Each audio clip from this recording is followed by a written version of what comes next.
Parliament ki misa ki budget mi form se January ki kuni pandagi haugadabani oza sigi mamangda ki chahi amarom president rule lairakiba galoina na president rule ki mahuta popular government amala lagani haina ki ngangnaba marakta tongan ba pau gi likhun singna phongdorapagi matung inasu parliament budget mi form mamangda anawa popular government amala labe yai haina thajana ba wafam dune oza haidi February gi tarani thoisida ki chahi ama president rule laiba se phadoini ado tarahum doisida phadoini adu phadringai marak sida popular government ama budget mi fam gi mamangda laklaba yai haina panaba paudune oza popular government gi matang sida soidana lakani haibagi thajaba du leibi bra oza kari wafam di phongdokning popular government gi matang sida मियांगी दमकता मियांगी शासन तब मियांगी ओइबा कन democracy चटपा लेबाक अमदा election तौर कांदा मियांगी मिहुतना कन तौबा हाबसे मसि तंगाई फतबा को government तो फबा फतबा तोथो कांदा मियांगी ओइबा मिहुतना सेम गवर्नमेंट अम लेबा हाबसिदि तंगाई फतबनी मदुना गवर्नमेंट की मगी कन जो करी हाइबा तारे कॉन्स्टिट्यूशन की लाप्सेस लेरोइदोरिबनी अदुगा अमुक्सु डेमोक्रेसी की लाप्सेस लेरोइदोरिबनी अदुना प्रेसिडेंट चलाइरगा डेमोक्रेसी चप लेबागनी हाइबतुदी अखोय यादेदना को इवन मनी इंडिया से लार्जेस्ट डेमोक्रेटिक कंट्री ने बट मणिपुर याउदी हाइबतुने बहुजि लेजे इ प्रेसिडेंट रुल लेरगदी को प्रेसिडेंट रुल लेबा लेबाग डेमोक्रेसी चप हाइबा यादेबा को मदुगी सिस्टम दुनी मरमदुना हारिबा सरकार असि लेबम तोकपनी आइना हाइबदी सोदरा लेबम तोकपनी यामना लुरिबदी हाइबा कनो सिंगसे अखोय यामना का हेंजन अखोयना कनो अखोयन हेत खनबा मानबसिनी सरकार सेमसे मसीद लुरबदौना कयाम कनो तौरबदौनागा तौर असेमगिदी कनोने थौइदबा थवा सादबगी कनोने बखोयना फंगिसिदी सरकार से मुक याम वा पोन मेजॉरिटी लेरे अमा लेरे अदगी मपतम मतंगी बा चाही लिसिंग चाही लिसिंग कया गी लेरे बा कोइनी चाही लिसिंग कया लेगदोरिबनी चाही मंगा तरुक की ओइबा मैनेजमेंट खतंगदा लुसिंग बा मथोतो हाप अमुग यात्रे लौथोकनी अमु हापनी अफब तौगे हाबगी सरकार से मुक याम लुबो पोनो मसिंगजु लेरे तौसन बाबा पोट अमा यावरी हाइबा हाफ हार्टेड ओइदबा सेमगेना खंदबा सेनदे सरकार कैदौन दोइनो तौर अखोय प्रेसिडेंट खरा तौर अखोय मसेन वा खरा तौर लोइरे अखोय मरी मंगाना दम पालगा लोइरे गायना खनबा कनो दुनेबा अदु नत्रगा बु मोय मरी मंगाना पालगा सुगो प्रेसिडेंट नुंगी मनुंगसिदा तौरिबो मयाम सिंगदे सिगुमो थौदो थौथोकबो मतमदा फजफजबा मेसेज खरा सम पीबा शांतिगी वारी सम पीबा नतना थबक ओइना करी तौग्रगे हाइबनिदा लाक्तना खोतना करीनो लुचिंगो मयाम इवन लाना चलुबनो करीगिनो चलीरा लाक्नो होनौसिना सिनसकी नियम मयाम तौदना नसाई टेररिस्ट की थबक तौरि मयाम सिंगतो लाक्सन घोषणा थबक तौगदौनी हाइबनिदा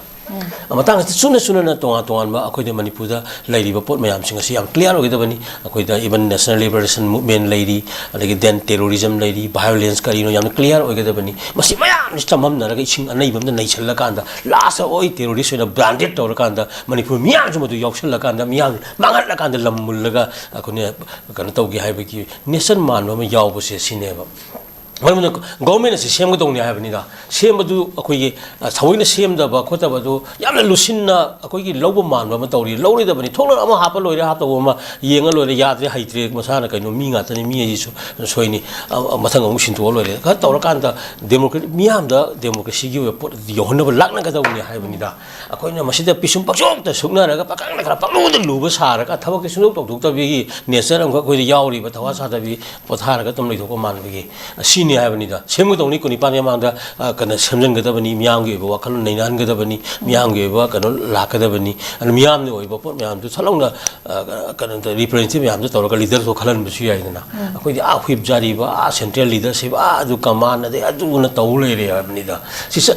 चनबी नति हाइबनि पार्टी की सिस्टम चनबी ओइबा कॉन्स्टिट्यूशन यावबा नति हाइबनिदा सेंट्रल की कनो पारिबा गवर्नमेंट अदुगी लुचिंगबा नत्रगा मखोयगी ओइबा मी अहुम मरी दुगी याथंग मतुंगिना अदुम तौगदबनी हाइबसिबु करम कॉन्स्टिट्यूशन करम कनो कराई लमाई यावगे हाइबनिदा इलेक्शन तब मतमदा कनो मेजॉरिटी पार्टी ना कनो सरकार दो सेमगनी सेमे यारे अदुगी मरक्तगी लेजिस्लेशन मयामदुना मागी लुचिंगबा खंजगनी अदु गवर्नर अखोयना अप्रोच तौगनी गवर्नर ना या पिगनी फाउलुगनी अदुगा मागी कनो दु यंकान स्ट्रेंग दु यंकान इसम चंबा याम लुसनजु खलोइदबनी हाइबनिदा चक्कदब जर्नी याम सांगे हाइबनिदा अदुना सिगी मयाम सि यंकान हौजि तौदो मयाम सि तौसिन थवोइदबा थवा सादबा अखोयगी मी ओइना लौदबा मियामसिबु याम थिना हंथना खनबगी पोतना तौबनी मरमदुना ꯑꯩꯈꯣꯏꯒꯤ ꯑꯣꯏꯕ ꯄꯣꯠꯁꯤꯡ ꯑꯁꯤꯅꯁꯨ ꯃꯁꯤꯒꯨꯝꯕ ꯂꯤꯗꯔꯁꯤꯡꯒꯤ ꯔꯣꯜꯁꯤꯡ ꯑꯁꯤꯅꯁꯨ ꯃꯤꯌꯥꯝꯅ ꯐꯥꯎꯔꯤꯕ ꯐꯤꯂꯤꯡ ꯑꯁꯦ ꯁꯦꯟꯇ꯭ꯔꯦꯜ ꯂꯤꯗꯔꯁꯤꯡꯗ ꯌꯥꯝꯅ ꯀꯟꯐꯤꯗꯦꯟꯠꯂꯤ ꯑꯗꯨꯒ ꯌꯥꯝꯅ ꯀꯩꯅꯣ ꯑꯣꯏꯅ ꯑꯩꯈꯣꯏꯒꯤ ꯈꯪꯒꯗꯕꯅꯤ ꯑꯗꯨꯒ ꯒꯣꯔꯃꯦꯟꯠꯁꯦ ꯁꯦꯝꯅꯕ ꯂꯥꯛꯅꯒꯗꯕꯅꯤ ꯑꯗꯨꯒ ꯂꯩꯔꯤꯕ ꯏꯁꯨꯁ ꯃꯌꯥꯝꯁꯦ ꯑꯦꯗ꯭ꯔꯦꯁ ꯇꯧꯒꯗꯕꯅꯤ ꯇꯁꯦꯡꯅ ꯇꯦꯔꯣꯔꯤꯁꯅ ꯀꯅꯥꯅꯣ ꯂꯦꯖꯤꯇꯤꯃꯦꯠ ꯃꯨꯞꯃꯦꯟꯅ ꯀꯔꯤꯅꯣ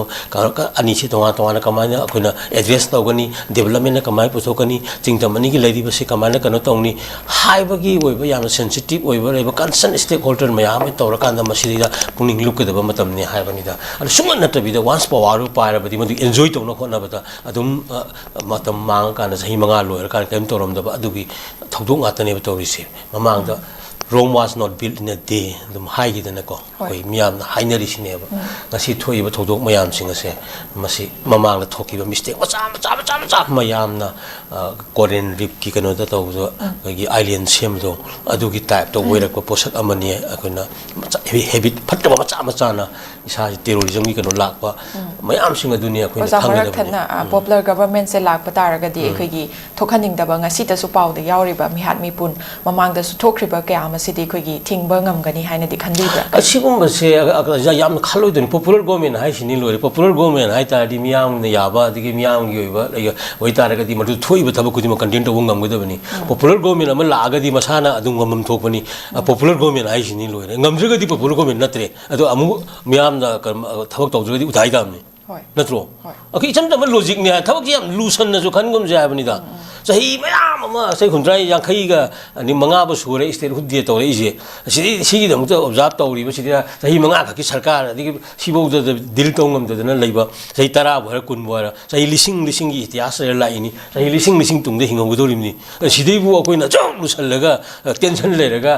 ꯄꯤꯁꯨꯝ ꯁꯨꯛꯇꯣꯛꯄ ꯁꯥꯔꯒ ꯃꯅꯨꯡꯗꯗꯤ ꯁꯨꯛꯇꯣꯛꯇꯕ ꯀꯔꯤꯝ ꯈꯟꯗꯕ ꯑꯗꯨꯝ ꯃꯥꯒꯤ ꯑꯣꯏꯕ ꯐꯨꯔꯤꯈꯥꯎ ꯁꯣꯟꯅꯕ ꯈꯣꯠꯅꯕ ꯀꯩꯅꯣ ꯇꯧꯕꯒꯤ ꯑꯗꯨꯒꯨꯝꯕꯒꯤ ꯀꯩꯅꯣ ꯉꯥꯛꯇꯅꯦꯕ ꯇꯁꯤꯗ ꯍꯧꯖꯤꯛ ꯇꯧꯔꯤ ꯃꯌꯥꯝꯁꯦꯀꯣ ꯑꯗꯨꯅ ꯁꯦꯔꯤꯌꯁ ꯑꯣꯏꯅ ꯃꯁꯥꯁꯦ ꯑꯃꯨꯛ ꯌꯥꯎꯗꯦ ꯍꯥꯏꯕꯅꯤꯗ ꯁꯤꯒꯤ ꯃꯌꯥꯝꯁꯦ ꯑꯗꯨꯒꯤ ꯐꯣꯟꯅꯦꯕ ꯑꯗꯨꯅ ꯋꯥꯟꯁ ꯏꯆꯝ ꯆꯝꯕ ꯂꯣꯖꯤꯛꯅꯤ ꯄꯣꯄꯨꯂꯔ ꯒꯣꯔꯃꯦꯟꯠ ꯍꯥꯏꯔꯒꯗꯤ ꯃꯗꯨ ꯉꯝꯒꯗꯕꯅꯤ ꯄꯣꯄꯨꯂꯔ ꯒꯣꯔꯃꯦꯟꯠ ꯑꯃ ꯂꯩꯔꯗꯤ ꯁ꯭ꯇꯦꯠ ꯑꯃ ꯃꯥꯅ ꯔꯟ ꯇꯧꯒꯗꯕꯅꯤ ꯁ꯭ꯇꯦꯠꯇꯨꯗ ꯂꯩꯔꯤꯕ ꯑꯆꯨꯝꯗ ꯈꯪꯒꯗꯕꯅꯤ ꯇꯦꯔꯣꯔꯤꯁꯀꯤ ꯊꯕꯛ ꯀꯟꯇꯦꯟ ꯇꯧꯒꯗꯕꯅꯤ ꯑꯗꯨꯒ ꯃꯤꯌꯥꯝꯒꯤ ꯑꯣꯏꯕ ꯃꯤꯆꯝ ꯃꯤꯌꯥꯝꯒꯤ ꯍꯛ ꯀꯩꯅꯣ ꯇꯧꯕꯅꯤ ꯗꯤꯕꯂꯞꯃꯦꯟꯠꯗ ꯐꯖꯅ ꯆꯥꯎꯈꯠꯍꯟꯒꯗꯕꯅꯤ ꯂꯩꯗꯅ ꯃꯗꯨ ꯑꯣꯏꯗ꯭ꯔꯒꯗꯤ ꯗꯔꯀꯥꯔ ꯇꯥꯕ ꯊꯧꯗꯥꯡ ꯈꯨꯗꯤꯡꯃꯛ ꯂꯣꯏ ꯂꯧꯒꯗꯕꯅꯤ ꯑꯗꯨꯅꯗꯤ ꯄꯣꯄꯨꯂꯔ ꯅꯠꯇ꯭ꯔꯦꯕ ꯑꯗꯨ ꯂꯥꯛꯇꯣꯏꯗꯣ ꯑꯟꯄꯣꯄꯨꯂꯔ ꯒꯣꯔꯃꯦꯟꯠ ꯍꯥꯟꯅ ꯍꯥꯏꯖꯦꯕ ꯑꯗꯨꯅꯤꯗ ꯏꯆꯝ ꯆꯝꯕ ꯀꯩꯅꯣꯁꯤ ꯑꯗꯨꯅ ꯑꯩꯈꯣꯏꯅꯁꯨ ꯌꯥꯝꯅ ꯀꯥ ꯍꯦꯟꯅꯁꯨ ꯄꯨꯡꯈꯟ ꯈꯟꯖꯤꯟꯒꯨꯝꯁꯤ ꯍꯣꯔꯦꯟ ꯀꯔꯤ ꯊꯣꯛꯇꯣꯏꯅꯣ ꯍꯪꯆꯤꯠ ꯀꯔꯤ ꯊꯣꯛꯇꯣꯏꯅꯣ ꯈꯪꯄꯣꯟꯇꯦ ꯑꯗꯨꯅ ꯑꯩꯅꯁꯨ ꯍꯥꯏ ꯌꯥꯄꯣꯟꯇꯦ ꯑꯁ ꯄꯥꯔꯤ ꯀꯟꯒꯅꯤ ꯀꯥꯏꯅ ꯃꯔꯝꯗꯤ ꯍꯌꯦ ꯍꯣꯔꯦꯟ ꯀꯔꯤ ꯊꯣꯛ ꯉꯝꯄꯣꯟꯇꯦ ꯑꯗꯨꯕꯨ ꯃꯁꯥꯅ ꯑꯣꯇꯣꯃꯦꯇꯤꯀꯦꯂꯤ ꯂꯩꯖꯕ ꯃꯤꯅꯤꯡꯗ ꯗ ꯚꯦꯔꯤ ꯋꯥꯔꯗ ꯄꯣꯄꯨꯂꯔ ꯒꯣꯔꯃꯦꯟꯠ ꯍꯥꯏꯔꯒꯗꯤ now he should have the capacity and the potential to deal with all kinds of situations, to address all issues relating to the development, then even historical, cultural, and economic perspective mayam to loinamag din to mong ngamudabani habani da ko.